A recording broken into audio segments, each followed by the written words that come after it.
Hey everyone, it's Steve from steveszanella.com. How are you today?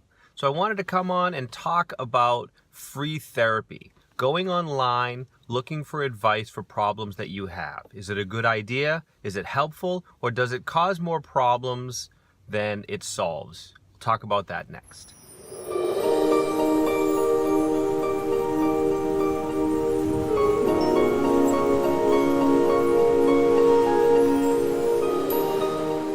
Hey, welcome back to the channel. Do me a favor, if you haven't done it already, hit that subscribe button and click on that little bell icon. That way you get an update every time I upload a new video. So, I wanted to talk about something that is very personal to me. It has a lot to do with what I'm doing here on this channel, and that is the idea of giving out essentially free advice. YouTube and videos like mine and other videos that are online, they're great for helping people learn things, learn skills, learn about subjects. I use YouTube all the time to learn how to build things, to learn how to fix things around the house, to learn about subjects that I'm interested in. YouTube can be a great resource for improving what you know, improving the quality of your life. It absolutely can be a great tool. But like any other tools, it can also be very destructive if it's not used properly. So I follow a lot of content creators on YouTube for lots of different reasons. I do construction around my house, so I have a series of a group of people that I follow who do construction. They do a lot of DIY fixes, they build cabinets. I'm also into fitness and health, dealing with anxiety and panic disorder. You really need to stay on top of your health. So I follow a lot of fitness people online. I follow a lot of different people. And recently there was I'm not gonna name him because I have no interest in getting in one of these like back and forth argument wars on YouTube, but he's a fitness guy, talks a lot about strength training, talks a lot about diet and health, and he has also shared personally some of his struggles. He recently did a video where he talked about someone who reached out to him looking for help. The person who sent the email was feeling very suicidal, was thinking of taking their own life. And the advice that this fitness person gave and then shared on his channel, I thought was incredibly dangerous and inappropriate. And it got me really thinking about the validity of offering free advice and what I think we really need to know and understand.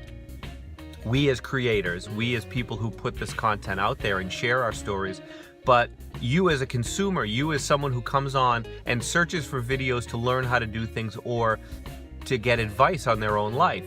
You know, a lot of people use YouTube videos almost like free therapy. They come on, they hear people's stories, they find something that resonates with them, and then they try to mirror changes in their life based on what other people have done. I built my entire channel around that premise. The idea that I've gone through anxiety and panic attacks and had issues with confidence and low self-esteem and negative self-talk, and all of the things that I've done to overcome those and change my life, I'm trying to share that with you. But what you as a viewer need to understand is that just because it worked for me does not 100% guarantee that it's going to work for you.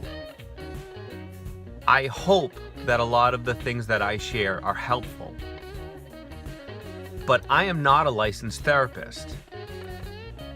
It doesn't mean that the things that I say don't have value and aren't true. But if you sit down with an actual licensed therapist, the biggest thing that you're going to get out of that you're never going to get out of this communication, is a back and forth dialogue where you're able to share personal stories and aspects of your unique situation. See, when you go into therapy, you're talking about the things that actually happen to you. Very specific. It's about you individually. When I talk to the camera, when I'm sharing my story, I'm talking about me and what resonates with me and what I changed. I don't know you personally.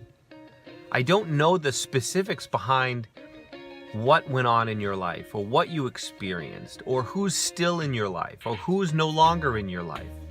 I don't know the day-to-day actions that you take that contribute to your mental or physical health. So when I speak to the camera, I'm talking in generalities, and they're generalities that are based on my experiences.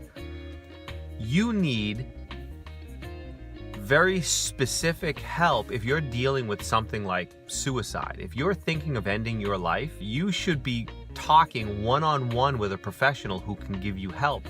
Because what I've learned for me is that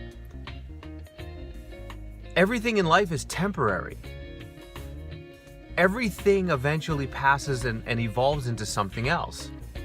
So if you're in a very good place, that's not going to last forever. If you're in a very bad place, that's also not going to last forever. No matter how bad things are, there is always an opportunity for them to get better. Sometimes it takes a lot of work. Sometimes it takes a lot of effort. And sometimes it takes a lot of patience. Now again, I don't know people's specific situation. I don't know the specific traumas that they've gone through. So it would be irresponsible for me to make assumptions and tell people what they should or shouldn't do with this sort of 100% certainty. That's why whenever someone reaches out to me directly, one of the first things that I always tell them is that I recommend them finding a personal therapist that they can sit one-on-one and talk to, because that's the only way you can get really specific information. And this goes not just with mental health. If you're looking to get in shape and you're going online, you're getting general information about nutrition. Each one of us is unique. Our mental and our physical health is unique to us. So when people go online and say things like, you need to do this to get in shape, for some people, they may follow that advice and get in shape. And for others, it may not work. Does it mean that the person was lying or being misleading? No, for them, that's what they did and that's how they got in shape. They're sharing their personal story. So when you're going online and you're looking for advice or you're looking for guidance in certain areas of your life, you have to remember that you're getting what worked for one individual. Does not mean it's going to work for you. It's not an absolute solution for everyone. There's no one size fits all when it comes to mental or physical health. So when you're going and you're searching on YouTube for advice or for help with different things that are going on in your life, try to remember that what you hear, the content that you hear, what we, myself and others put out there, it's guidelines. It's guidelines that are designed to help put you on a path. But that path is your path. It's an individual path. What you have to do is figure out what works for you and what doesn't. And oftentimes that comes through experimentation. You have to see if adding meditation every morning has a positive effect on your life. Or maybe meditation in the evening. Or maybe it's not meditation. Maybe it's finding a hobby, something that you can do that helps clear your mind. Maybe it's running. Maybe it's playing an instrument. For many people, that is meditation. So for me to say, this is exactly what you need to do, this is the type of meditation that works best for everyone, that would be disingenuous. That wouldn't be true. I would be doing it from a place of wanting to help.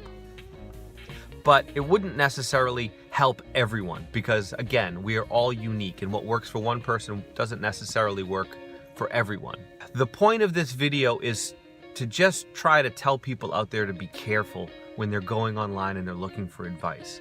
Again, going back to the story and the reason why what inspired this video, the advice that this fitness person gave someone who was in a really desperate situation and thinking about ending their lives, it could have gone very bad. They could have, with their advice, pushed this person to do something very permanent that could have had huge negative ramifications for everyone associated with this person. I try to be very careful about the advice that I give, recognizing that What works for somebody isn't necessarily going to work for everyone. But I try to use my story, my experience as a guide for you. And I want you to be careful out there, not to get frustrated if you try something and it doesn't work for you. Keep trying, find something else, keep doing research and keep looking things up, because eventually you'll find something that works great for you. Don't be dissuaded by failures when you're trying to do anything, whether you're trying to improve your life from a fitness standpoint or from a mental health standpoint, whether you're trying to build something or learn something or grow something, whatever it is that brings you to YouTube looking for content about creating things or learning things, there's going to be an element of failure, of trial and error that you're going to go through. I want you to remember to be patient with yourself, and I want you to remember that we're all trying to help, but it doesn't mean that everything that we say is going to 100% work for you. So that's it for me. I'm gonna wrap this video up. Do me a favor, what do you think? Do you go online and get advice and get teaching on channels like this? Write in the comment section below. I'd love to hear your story and get your thoughts on this video and what you think about people who give advice online. And what do you think about people who look for advice online? I'd love to hear what you have to say, so write in the comment section below, and always try to be kind, will you please? All right, that's it for me. Till we talk again, and we will talk again, I hope you have an amazing day.